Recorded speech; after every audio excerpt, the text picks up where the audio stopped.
Nouvelle vidéo, donc tout à l'heure j'ai parlé donc de la salle de bain. Et donc là je vais m'attaquer en fait à la vérification. Donc là j'ai nettoyé nickel chrome comme si c'était du neuf, le siphon d'évacuation d'eau usée. Donc je l'ai nettoyé, il est comme neuf, hein, vous voyez, voilà. Il y avait quelques petites fuites, c'est pour ça que c'est un peu mouillé. Mais j'y ai remédié. Donc maintenant je vais m'attaquer au contrôle donc des joints. Des joints pour savoir s'ils sont à changer ou pas. Donc pour ça, on prend une clamelette. Et là, je vais essayer de bien filmer.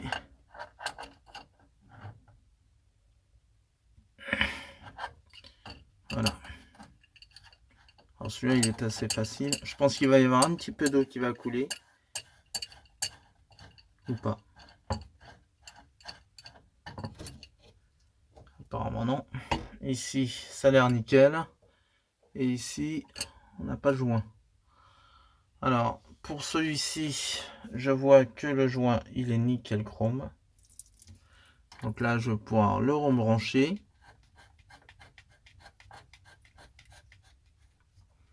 Alors, je vous rappelle que c'est quelque chose à faire une fois dans l'année. Hein. Même si vous avez une bonne assurance, deux précautions valent mieux qu'une. Pourquoi? Parce que si jamais un jour vous avez effectivement une fuite, non seulement ça se produit généralement quand on n'est pas là, mais en plus avec un risque de conflit de voisinage.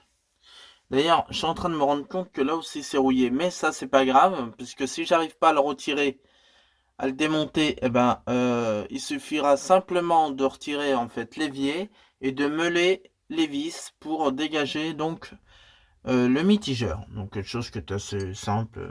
Voilà.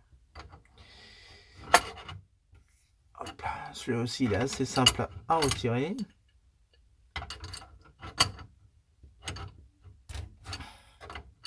Donc n'importe qui peut le faire. Hein. Enfin n'importe qui non.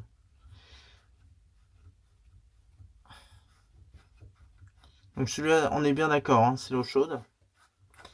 Il vous faudra aussi de la lumière. Donc là, à ce que je vois, le joint, il est nickel chrome. Il n'est pas rongé ni attaqué. Je peux donc le remettre. Il est donc vérifié. Alors, ceci, c'est un flexible. Hein. Les flexibles se changent, évidemment. Ça vaut quoi, une dizaine d'euros. Voilà, au moins, vous êtes tranquille. Pour une année, vous savez que s'il devait y avoir un problème, eh ben, ça ne viendrait pas donc de la plomberie.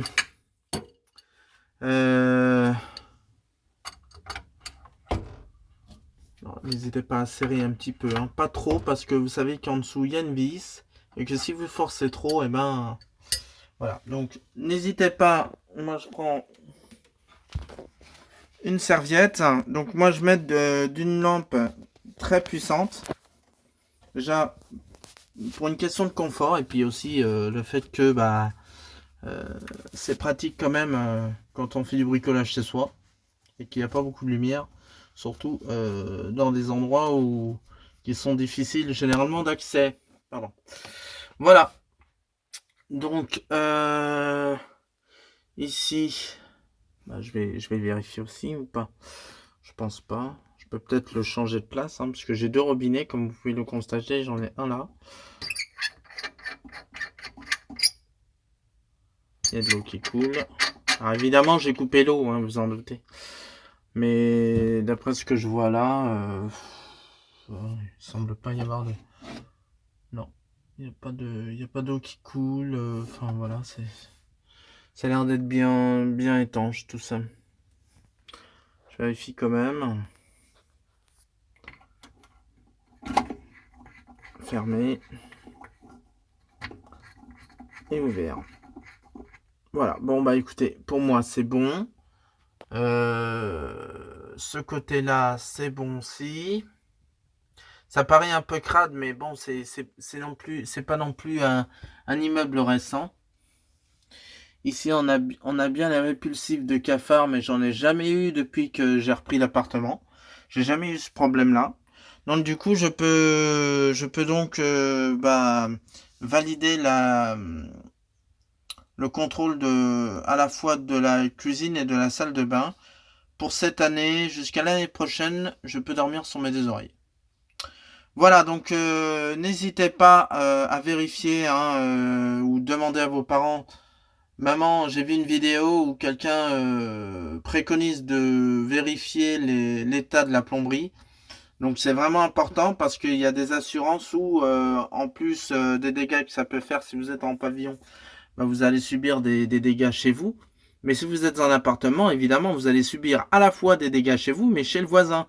Donc ça peut emmagasiner des tensions entre voisins, de la paperasse qui va prendre du temps, le plombier qui devra intervenir sur les deux sites. Donc vous allez me dire, bah alors l'assurance sert à rien. Si, elle sert en cas d'urgence, si jamais, enfin pour moi, je pense que pour moi l'assurance sert à ça. En cas de problème qui n'est pas lié à la vérification de l'état de la plomberie. Voilà, sur ce, merci d'avoir suivi cette vidéo. N'hésitez pas à liker, à vous abonner et à activer la petite cloche de façon à recevoir les nouvelles notifications de mes prochaines vidéos. Voilà, le Hooper vous dit donc bye bye et à la prochaine.